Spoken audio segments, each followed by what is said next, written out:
Hello, America. This is Emily Key signing on from Developmental Psychology Section 3 with a question that might just stop your scrolling for a second. Could you imagine your favorite social media platforms coming with an advisory label, just like a pack of cigarettes? Sounds a bit dramatic? Well, buckle up, because U.S. Surgeon General says it should happen. Yes, you heard that correctly. The nation's top doctor believes that putting advisory warnings on social media platforms could improve safety for adolescents and actually reduce mental health issues like depression, anxiety, and even eating disorders. Think about that. The same way we now look at cigarette boxes with bold letter warnings about cancer and addiction, one day we might see pop-ups on Instagram or TikTok warning us of potential harm to our mental health.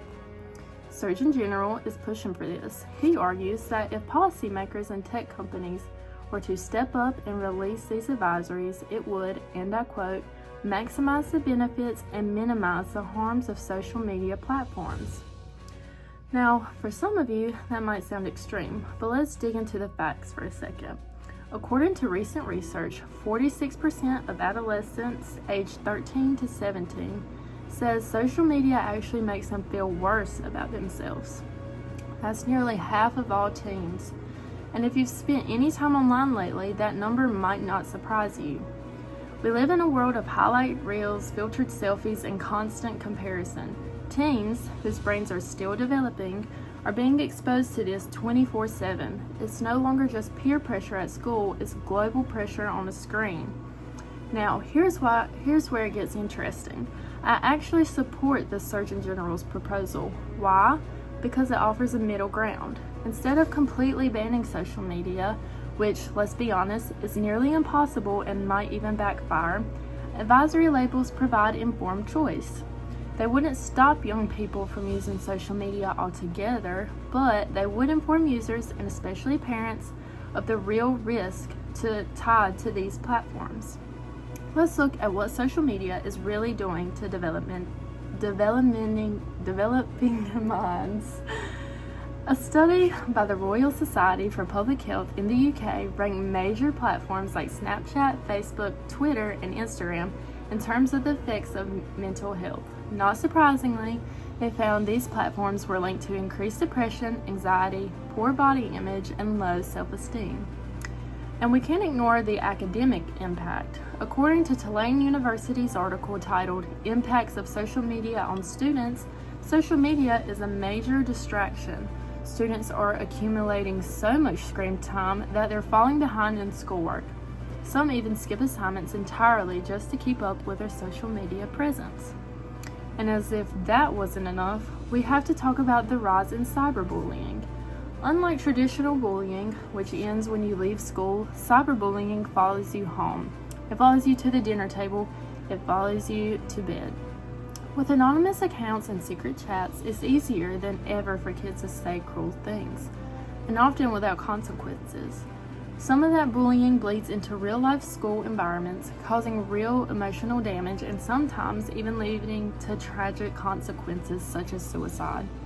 So, here's the big question. Would an advisory label really help? Well, here's the thing. Labels alone won't stop cyberbullying. They won't remove all the unrealistic beauty standards. And they certainly won't stop people from posting inappropriate or harmful content. And that's where I struggle a little with Surgeon General's idea. Because while I see the value in an advisory label, and I do think it could increase awareness, it still wouldn't filter out harmful content. Social media platforms are notorious for promoting extreme viral content, regardless of whether it's mentally healthy or not. Algorithms are designed for engagement, not well-being. And even with the best intentions, kids still could scroll past a warning without a second thought. So maybe we need to think bigger. What if advisory labels were just step one? What if we pair them with mandatory media literacy education in schools, or push tech companies to build in stronger age-appropriate content filters that parents and teens could customize?